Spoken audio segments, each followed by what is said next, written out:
one of the topics we were talking about in the pre-show meeting was the idea of minor leaguers, right? The minor leaguers, it's just been announced they're going to have their salaries doubled, and everyone was like, "Oh, that's great." And then they looked at the details and like, "Oh, so now they're up to like $37,000 a year instead of 19 or whatever it was before."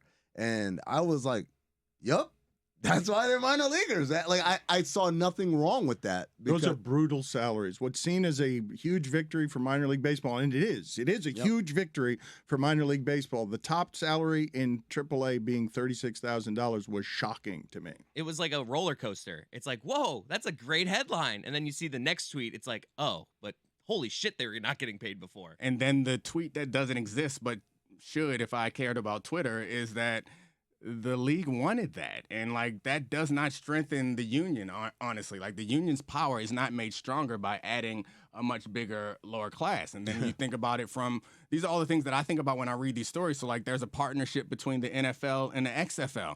And we're like, oh, cool. XFL is going to have some support, so there'll be another league. You know who that's not going to be good for? Players. Because I don't know exactly the legal connection between the two of them, but like one of the reasons why the union has any power is because the league exists as a monopoly or monopsony, and we can't take our employment elsewhere. If there is another reasonable league out there, then they could argue against the power that we do have and say, no, there is another employer that you can go to. Depending on the relationship between them, we're not sure how that works. And then it's also like one of the things that, baseball players did early. $5. Again, not paying. One of the things that baseball players did early in their labor issues was they created a players' league run by the players. You know what's going to be harder and harder to do? Not that players could create a competitive league, even though some players thought to do so during our last work stoppage. But when you are completely saturating the entire market, when you have spring football and summer football, and you have fall football and winter football, then where is there space to create something else? So, like, I don't give a shit about the XFL. All I care about is the players and how you protect them. So the XFL, yes, it's more jobs, but are they like the type of jobs that you can make enough money that it was worth the sacrifices you made? Because the idea that you've given up focusing on academics in college, you've given up your 20s when you're building some base of a career, you're giving all this up. Like for me, I remember I wrote a story about this in ESPN, Dominic, the magazine. It's crazy. You can't bulldoze me. I wrote about this in ESPN, the magazine, a while ago about how my contract year was like the worst year of my life, and it was the best year I had on the field, but it was so stressful. It was near depression because I was just becoming an adult. I was 25 years old, and I was just realizing all the things that I had traded. When I was 14, I was the best player, and they're like, you should focus on football. Stop looking at this stuff, focus on football. I get to college. I want to be a computer science major. Like, nah, you have labs during practice. You can't do that. Focus on football. During the summer, I want to do internships. Nope, you're not going to be able to do that because you got to focus on football. I give up all this stuff in my early 20s. What are you going to do? I'll be a professional football player, make a couple $100,000. Then I realized that if this doesn't work out, I'm going to be 27 years old, and I'm only qualified to, like, fight people for a living.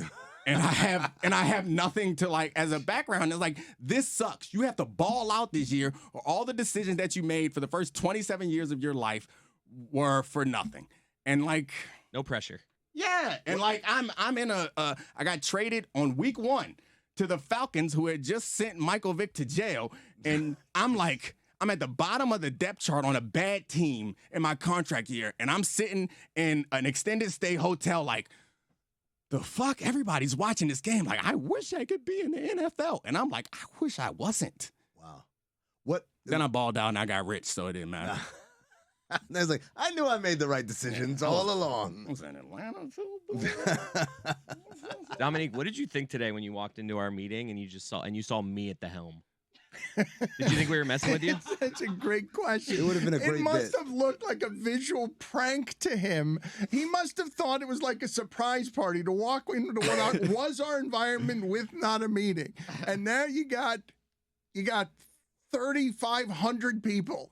And me just throwing poop against the wall. Nah, I was filled with 200 and about 75 pounds of confidence. I mean, is that what I weigh? 275. 275 is what he's saying. You're 275. Yeah, like I mean, geez, that is nice. No, that was a lot. That was a lot I of think I'm like confidence. 220, 230. No, that he was was talking about the confidence. confidence. He wasn't talking about your weight. He was just talking. It was. Yeah, He was saying it was an outsized confidence. It was like you're 220, obviously, but you were standing up there with 50 more pounds of confidence. Also, hit dog hollow.